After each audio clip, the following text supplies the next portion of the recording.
Hello students, welcome to my channel make class by Kaushik sir. अब मैं एक नए यूनिट की शुरुआत कर रहा हूं और इस यूनिट से मैकेनिक्स का जो फोर्थ यूनिट है वो कवर होगा, जिसका नाम है centroid, centre of gravity end moment of inertia. ठीक है, तो हम लोग इस यूनिट में जो है कवर करेंगे क्या हमारा सेंट्रॉइड होता है, क्या सेंटर ऑफ ग्रेविटी होता है और उससे मोमेंट ऑफ इनर्शिया कैसे निकालते हैं। तो आपके प्यार और आपके सहयोग से मैं बहुत दिनों से मैं सोच रहा था कि मैं इस वीडियो को बनाऊंगा और कंटिन्यू करूंगा मैकेनिक्स की क्लास को, तो बहुत सारे बच्चों को लाभ मिलेगा। आई होप कि इससे पहले जो भी 3 यूनिट्स के मैंने डाले हैं मैकेनिक्स के, वो आपके लिए बेनिफिशियल हुए होंगे, आपके एग्जाम्स में वो बहुत काम आए होंगे, क्योंकि बहुत ही इजी लैंग्वेज में मैंने उसमें पढ़ाया है, इजीली कॉन्सेप्ट जो हैं उनको बताया है। तो ये हमारा यूनिट 4 है, लेक्चर 1 जो हम लोग है इस पे ले रहे हैं। तो इसमें हम लोग जो देखेंगे वो देखेंगे introduction to centroid, centre of gravity and areas. ठीक है, इंट्रोडक्शन में हम लोग पहले सेंट्रॉइड के बारे में पढ़ेंगे, फिर हम लोग सेंटर ऑफ ग्रेविटी को देखेंगे और फिर जो थर्ड पोर्शन होगा हमारा मोमेंट ऑफ इनर्शिया होगा। तो यहां जो मैंने लिखा है introduction to centroid, centre of gravity and area, ये आपके सिलेबस के अकॉर्डिंग है, जो टॉपिक्स हम लोग लेते चलते हैं और सिलेबस के अकॉर्डिंग ही टॉपिक्स को कवर करते हुए चलेंगे, क्योंकि वो अकॉर्डिंगली ही उसको प्लान करके बनाया गया है सिलेबस को। ठीक है, इस यूनिट के बारे में मैं थोड़ा सा इंट्रोडक्शन ये देना चाहता हूं कि ये जो हमारा यूनिट है ये थोड़ा सा मैकेनिक्स में अभी तक हम लोगों ने इक्विलिब्रियम, फोर्स, ये सब चीजें जो पढ़ी हैं, फोर्स कैलकुलेशन पढ़ी है, इनसे ना थोड़ा सा डिफरेंट है। ये उसका यूज हम लोग इसमें नहीं करेंगे, बट यूज क्या करेंगे तो हमारा जो बेसिक कॉन्सेप्ट है उसका यूज करेंगे। जो बेसिक कॉन्सेप्ट हम लोग मैथमेटिक्स में देखते हैं, ज्योमेट्री में देखते हैं, उन सब का जो चीजें होंगी, उन सब से रिलेटेड जो चीजें होंगी वो आपको इसमें देखनी होंगी। ठीक है ना। तो अभी स्टार्टिंग हम लोग करेंगे इंट्रोडक्शन पार्ट से, जिसमें कि सेंट्रॉइड और सेंटर ऑफ ग्रेविटी को हम लोग डिफाइन करेंगे और फिर उसके बीच का डिफरेंस समझेंगे। तो सबसे पहले मैं सेंट्रॉइड और सेंटर ऑफ ग्रेविटी को डिफाइन करता हूं। ठीक है, तो उसके लिए मैं यहां पे लिख दूंगा डेफिनेशन और उसके बाद फिर मैं आपको समझाऊंगा। ठीक है, ये एक डेफिनेशन मैंने लिखा है और यहां से डिफरेंस भी पता चल जाएगा, इन दोनों के बीच का अंतर क्या है। तो सेंट्रॉइड और सेंटर ऑफ ग्रेविटी क्या है, यहां से हम लोग समझ पाएंगे। तो बेसिकली यहाँ पे मैंने एरियाज भी लिखा था, क्योंकि एरिया की समझ होनी चाहिए। तो जो सेंट्रॉइड होता है वो क्या होता है, पहले इसको समझते हैं। ठीक है, सेंट्रॉइड क्या होता है, तो जैसा कि नाम से आपको लग रहा होगा, सेंट्रॉइड में आपका सेंटर आ जा रहा है। सेंटर ऑफ ग्रेविटी में भी सेंटर है और सेंट्रॉइड में भी सेंटर है। अब इन दोनों के बीच का डिफरेंस तो समझते हैं। ये क्या बोल रहा है सेंट्रॉइड कि द सेंटर ऑफ एरियाज, यानी कि एरियाज। अब एरियाज कौन कौन से आएंगे, of plane figures. Plane figure की बात मैंने इसलिए की क्योंकि प्लेन फिगर जो होता है वो किसी एक प्लेन पे आप ड्रॉ करते हैं। ठीक है, तो प्लेन पे कौन कौन से फिगर्स को ड्रॉ करेंगे, तो हमारा जैसे हो गया circle, triangle, rectangle, square etcetera. तो और भी होते हैं, हेक्सागन होता है, पेंटागन होता है, ट्रेपेजियम होता है, सेमी सर्किल, क्वार्टर सर्किल, बहुत सारी चीजें होते हैं। तो उनको हम लोग प्लेन फिगर्स बोलते हैं, जो हम लोग अपने कॉपी में नहीं बनाते हैं। हम लोग जब मैथ्स पढ़ते थे, ज्योमेट्री, उसमें कॉपी पे हमने सर्किल बनाया, उसका एरिया निकाला, है ना। और उनका जो होगा centre, which have only areas, यानी उनका सिर्फ एरिया होगा। ठीक है, सिर्फ एरिया, बट नो मास, यानी उनका मास, वजन कुछ होगा नहीं, सिर्फ एरिया से हम लोग डिनोट करेंगे।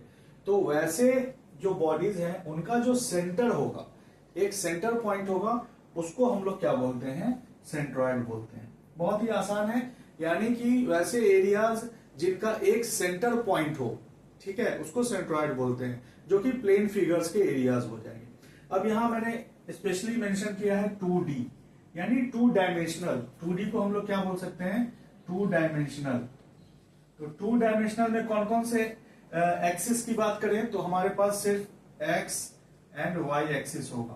थोड़ा बहुत मैंने इसके बारे में आप लोगों को बताया था अपने शायद फर्स्ट या सेकेंड यूनिट में कि एक्स और वाई एक्सिस कैसे बनता है, उससे हम लोग कैसे लोकेट कर सकते हैं। तो यहाँ पे एक्स और वाई एक्सिस का ये जो है 2 डायमेंशनल एनालिसिस यहाँ पे हम लोग करेंगे, जो बहुत ही सिंपल सा होगा।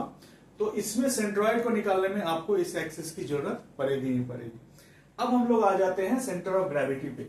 बहुत सारे बुक्स में आपको क्या होगा दिखेगा, या फिर बहुत सारे ऑथर्स जो है सेंट्रॉइड और सेंटर ऑफ ग्रेविटी को सेम ही बोलते हैं कि नहीं दोनों सेम ही है।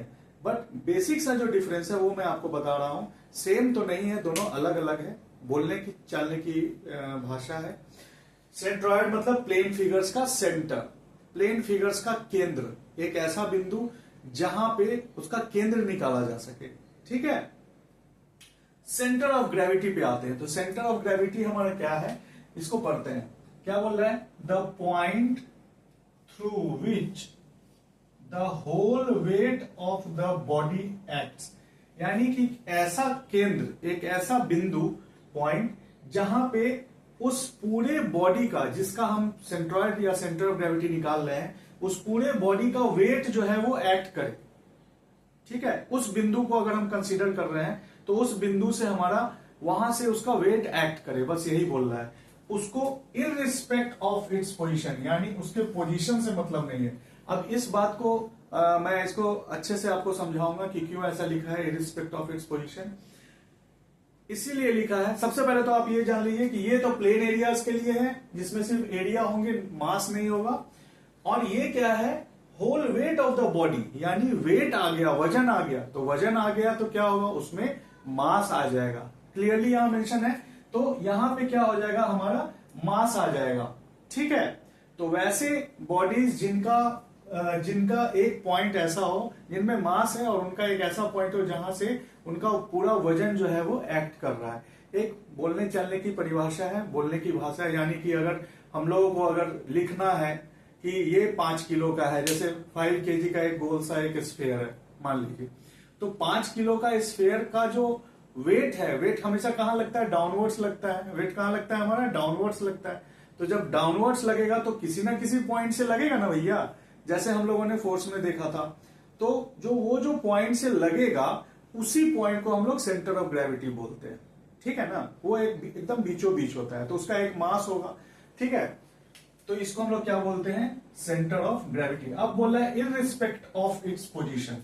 इररिस्पेक्ट ऑफ इट्स पोजीशन का मतलब क्या हुआ कि जरूरी नहीं है कि वो एकदम बिल्कुल बीचों बीच हो सकता है कि इधर उधर हो। अब जैसे हमारा शरीर है, तो हमारे शरीर का कुछ ना कुछ तो वजन है, लेकिन हमारे शरीर की बनावट कैसी है, चेहरा हमारा गोल है, फिर शरीर हमारा रेक्टेंगुलर है, पैर है लंबा सा एक लकड़ी जैसा। तो इन सब का जो, ऐसा तो नहीं है कि हमारा वजन सिर्फ हमारे शरीर का है, या फिर वजन हमारे सिर्फ इतने दूर के पोर्शन का है, चेहरे का नहीं है, हाथ का नहीं है। वजन तो पूरे शरीर का है। जब हम लोग मेजर करते हैं तो पूरे शरीर का वजन दिखता है। तो कोई ना कोई एक ऐसा पॉइंट होगा जहां से वो वजन एक्ट करेगा। तो जरूरी नहीं कि वो बिल्कुल मेरे शरीर के बीचों बीच हो सकता है, यहां से एक्ट करे, हो सकता है यहां से एक्ट करे, हो सकता है यहां से एक्ट करे। तो बॉडीज की जैसी बनावट होगी, उस अनुसार उसका सेंटर ऑफ ग्रेविटी डिसाइड होगा, ठीक है। और उसको निकालने के लिए हम लोग उसके फॉर्मूलेज पे आएंगे, ठीक है। तो सेंटर ऑफ ग्रेविटी जो होता है वो जिस बॉडी में मास हुआ उस बॉडी का सेंटर ऑफ ग्रेविटी होता है। जिस बॉडी में मास नहीं हुआ उसका हम लोग सेंट्रॉइड बोलते हैं उसको। तो इसमें कौन कौन सा आएगा, तो भैया आएगा स्फीयर, क्यूब, है ना। और ये हमारा 3D एनालिसिस होगा। क्या होगा, 3 डायमेंशनल एनालिसिस। तो इसमें कौन कौन से एक्सिस आ जाएंगे, एक्स, वाई एंड जेड।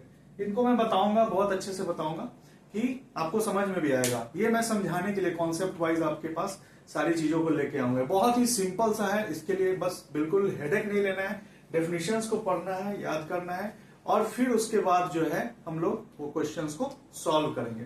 तो यहां पे एक पॉइंट लिखा हुआ है कि every body has one and only one centroid, centre of gravity. मतलब हर एक बॉडी, चाहे वो प्लेन फिगर हो, चाहे वो 3 डायमेंशनल फिगर हो, मास वाला फिगर हो, ठीक है, सबका जो होता है सेंट्रॉइड या सेंटर ऑफ ग्रेविटी सिर्फ एक होता है। ये आपके हो सकता है ऑब्जेक्टिव में आ जाए या आपके फिल इन द ब्लैंक्स में आ जाए, क्वेश्चन जो आपके सेमेस्टर में आता है उन सब में ये सब बहुत ही इंपॉर्टेंट चीज है। तो अगर आप समझते रहेंगे चीजों को तो आपके लिए आसान हो जाएगा। ठीक है, तो यहाँ पे ये बेसिक सा डिफरेंस मैंने बताया जो सेंट्रॉइड है और सेंटर ऑफ ग्रेविटी है।